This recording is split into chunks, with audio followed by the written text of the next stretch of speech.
രാഹുൽ മാങ്കൂട്ടത്തിൽ സ്ഥാനാർത്ഥികൾക്ക് വേണ്ടി vote തേടുന്നതിൽ പ്രശ്നമില്ലെന്ന് K മുരളീധരനും. എന്നാൽ നേതാക്കളുമായി വേദി പങ്കിടാനോ പാർട്ടി പരിപാടികളിൽ പങ്കെടുക്കാനോ പാടില്ല. പുകമറയ്ക്കുള്ളിൽ നിന്ന് ആരോപണം ഉന്നയിക്കാതെ പെൺകുട്ടി പരാതി നൽകാൻ തയ്യാറാകണമെന്ന് മുരളീധരൻ വ്യക്തമാക്കി. സ്ഥാനാർത്ഥികൾക്ക് വേണ്ടി ആർക്കും വോട്ട് പിടിക്കാനുള്ള അവകാശമുണ്ട്. സ്വാഭാവികമായിട്ടും രാഹുൽ മാങ്കൂട്ടത്തിൻ്റെ ഇലക്ഷന് അദ്ദേഹത്തിനെ സഹായിച്ച പ്രവർത്തകർ ഇലക്ഷൻ എടുക്കുമ്പോൾ അവർക്ക് വേണ്ടി ഡോർ ടു ഡോർ ക്യാമ്പയിൻ നടത്തുന്നതിന് തടസ്സമൊന്നുമില്ല. പക്ഷേ പാർട്ടി നേതാക്കന്മാരോടൊപ്പം വേദി പങ്കിടാനോ പാർട്ടിയുടെ നടപടിക്രമങ്ങളിൽ പങ്കെടുക്കാനോ അദ്ദേഹത്തിന് അവകാശമില്ല. അദ്ദേഹം സസ്പെൻഷനിലാണ്. ഇപ്പോൾ അന്വേഷണത്തിലാണ്. അന്വേഷണത്തിൻ്റെ റിപ്പോർട്ട് വരട്ടെ, വന്നതിന് ശേഷം പാർട്ടിയെ കയ്യിൽ തീരുമാനമെടുക്കും. അന്വേഷണത്തിൻ്റെ റിപ്പോർട്ട് പക്ഷേ അതിങ്ങനെ അനിശ്ചയമായിട്ട് നീട്ടിക്കൊണ്ടുവന്ന് ശരിയല്ല. ഇനി അങ്ങനെ ഗവൺമെൻറ് നീട്ടിക്കൊണ്ടുപോവുകയാണെങ്കിൽ രാഹുൽ മാങ്കൂട്ട കാര്യങ്ങൾക്ക് കുറെ കൂടി വ്യക്തത വരികയാണ്. കാര്യങ്ങൾ ഒന്ന് കലങ്ങി തെളിയുകയാണ്.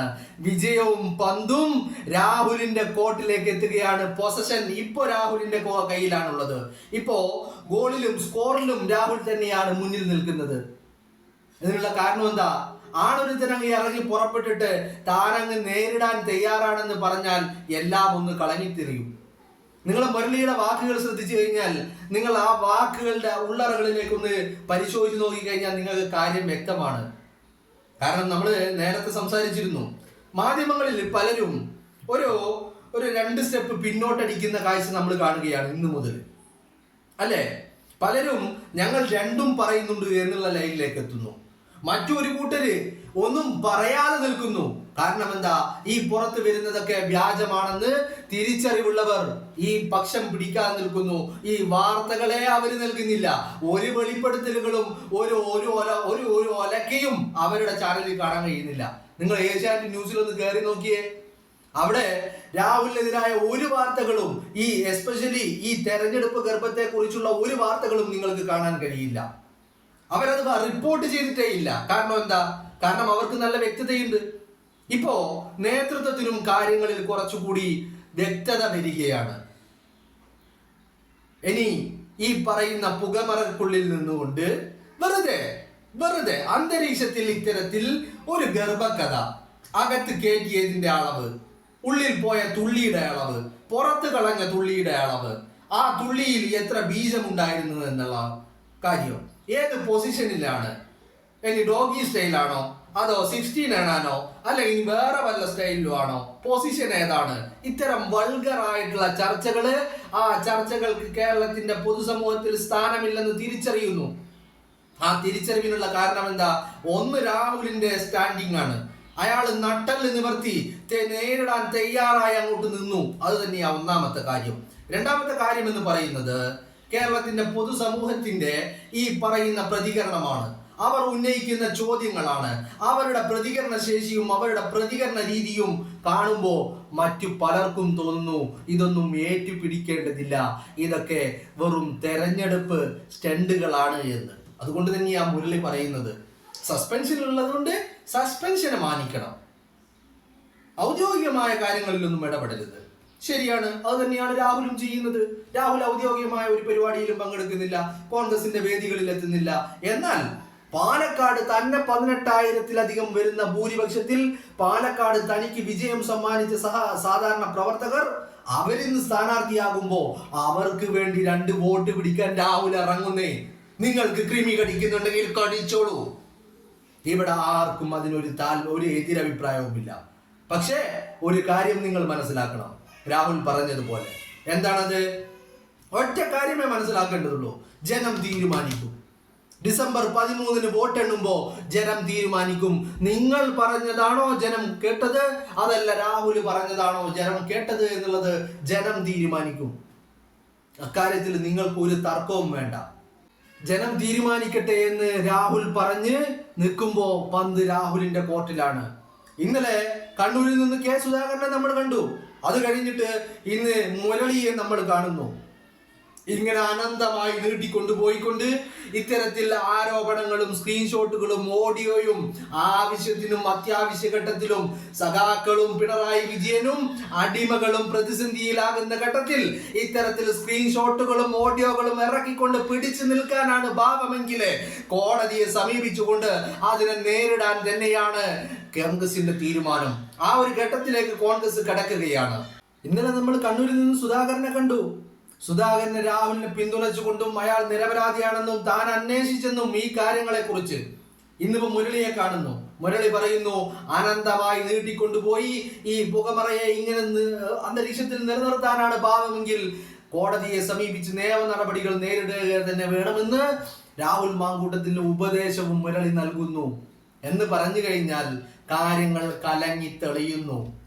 ഇനി വേണ്ടത് രാഹുലിന്റെ കളിയാണ്.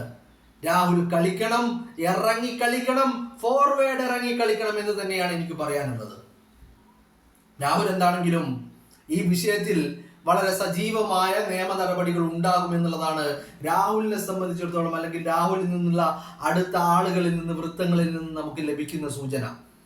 ഈ തദ്ദേശ തെരഞ്ഞെടുപ്പ് കഴിയുന്നതോടുകൂടി ഈ കാര്യങ്ങളിൽ ഒരു അന്തിമ തീരുമാനം രാഹുൽ ഉണ്ടാക്കിയിരിക്കുമെന്നുള്ള കാര്യത്തിൽ ഒരു തർക്കവുമില്ല. എന്തൊക്കെയാണെങ്കിലും ചെക്കൻ തിരിച്ചു വന്നേ മതിയാവുകയുള്ളൂ. അയാള് കോൺഗ്രസിന്റെ, ഞാൻ എപ്പോഴും പറയുന്നത് പോലെ തന്നെ, കോൺഗ്രസിന്റെ മുന്നണി പോരാളിയാ. അയാൾ ഉണ്ടാവണം. കോൺഗ്രസിന് പ്രതിരോധത്തിലായ സമയങ്ങളിൽ, കോൺഗ്രസ് വലിയ പ്രതിസന്ധികൾ നേരിട്ട സമയങ്ങളിൽ, അന്ന് ഈ പാർട്ടിയെ ന്യായം പറഞ്ഞ് പ്രതിരോധിക്കാൻ മുന്നിൽ നിന്ന് നയിച്ച മുന്നണി പോരാളിയാണ് അയാൾ. അതുകൊണ്ട് അയാൾ അങ്ങനെ മാറ്റി നിർത്താൻ കഴിയില്ല. പിന്നെ ഇന്നലെ സുധാകരനൊക്കെ പറഞ്ഞ വാക്കുകൾ നമ്മൾ കേട്ടതാണ്, അതേക്കുറിച്ച് ചർച്ച ചെയ്തതാ, കൂടുതൽ അതിലേക്ക് കിടക്കുന്നില്ല. ജനപിന്തുണയുണ്ട്, ജനങ്ങളെ കൺവിൻസ് ചെയ്യാൻ അറിയാം, അതുകൊണ്ട് തന്നെ ജനങ്ങളെ പറഞ്ഞ് കാര്യങ്ങൾ ബോധ്യപ്പെടുത്താനുള്ള കഴിവുണ്ട്. അതുകൊണ്ട് അയാൾ പാർട്ടിയുടെ സമ്പത്താണ്, അയാൾ പാർട്ടിക്കൊരു മുതൽക്കൂട്ടാണെന്ന് സുധാകരൻ പറഞ്ഞു വെക്കുന്നുണ്ടെങ്കിൽ അത് വെറുതെയുള്ള ഒരു പറച്ചിലൊന്നുമല്ല. മനസ്സിലായില്ലേ? എന്താണെങ്കിലും കാര്യങ്ങളൊന്ന് കലങ്ങി തെളിയുന്നുണ്ട്. അത് പൊതുവെ കോൺഗ്രസിന്റെ നേതൃത്വത്തിനാണെങ്കിലും ശരി, അതല്ല കേരളത്തിലെ മാപ്രകൾക്കാണെങ്കിലും ശരി, ചില തിരിച്ചറിവുകൾ വന്നു തുടങ്ങിയിട്ടുണ്ട്. ചിലരൊക്കെ മുന്നോട്ട് വെച്ച കാല് പിന്നോട്ട് എടുത്ത് തുടങ്ങിയിട്ടുണ്ട്. മറ്റു ചിലർ മുന്നോട്ടേക്കില്ല. ഈ വിഷയത്തിൽ യാതൊരു ഇടപെടലുകളും നടത്താതെ മറ്റു ചിലർ ഒഴിഞ്ഞു മാറി നിൽക്കുന്നു. മറ്റു ചിലരൊക്കെ അല്ല, ഞങ്ങൾ രണ്ടും പറയും എന്നുള്ള ഘട്ടത്തിലേക്ക് വരെ എത്തി നിൽക്കുന്നു. ഇത്രയും ദിവസം ഒന്ന് മാത്രമേ പറയുള്ളായിരുന്നു, പക്ഷെ ഇപ്പോ ഞങ്ങൾ രണ്ടും പറയുന്നുണ്ട് എന്നുള്ള ഘട്ടത്തിലേക്ക് കാര്യങ്ങൾ കൊണ്ടുചെന്നെത്തി നിൽക്കുകയാണ്. ഒരു കാര്യം വ്യക്തമാണ്, ഞാൻ നേരത്തെയും സൂചിപ്പിച്ചതാണ്. എന്താണ് ഈ വിഷയത്തിൽ? എസ്പെഷ്യലി റിപ്പോർട്ടർ ടിവിയും റിപ്പോർട്ടർ ടിവിയിലെ ചില ആളുകളും ഈ വിഷയത്തിൽ വലിയ ഒരു ഇടപെടലുകൾ നടത്തിയിട്ടുണ്ട്. അതുമായി ബന്ധപ്പെട്ട് ഇപ്പൊ പുറത്തേക്ക് വരുന്ന ചില കാര്യങ്ങളുണ്ട്. നമുക്ക് വരും ദിവസങ്ങളിൽ അതിനെക്കുറിച്ചുള്ള കൂടുതൽ കാര്യങ്ങൾ അറിവാകുന്ന മുറക്ക് ചർച്ച ചെയ്യാനാവും. കണ്ണൂരിൽ നിന്നുള്ള ഒരു നേതാവ്, ഒരു വനിതാ നേതാവ്, ആ വനിതാ നേതാവിന്റെ മരുമകൾ ആണ് ഈ പറയുന്ന ശ്രീനാദേവിയെ അടക്കമുള്ളവരെ സമീപിച്ചതും കാര്യങ്ങൾ കൊണ്ടുപിടിച്ച് നടന്നതും ആ വ്യക്തിയാണ് എന്നുള്ള വാർത്തകളും പുറത്തേക്ക് വരുന്നുണ്ട്. എന്തൊക്കെയാണെങ്കിലും കാര്യങ്ങൾ കലങ്ങി തെളിയുന്നു, രാഹുലിന് അനുകൂലമാകുന്നു എന്നുള്ളത് തന്നെ വലിയ വലിയ വലിയ വലിയ നേട്ടമായിട്ട് തന്നെ നമ്മൾ കാണുകയാണ്.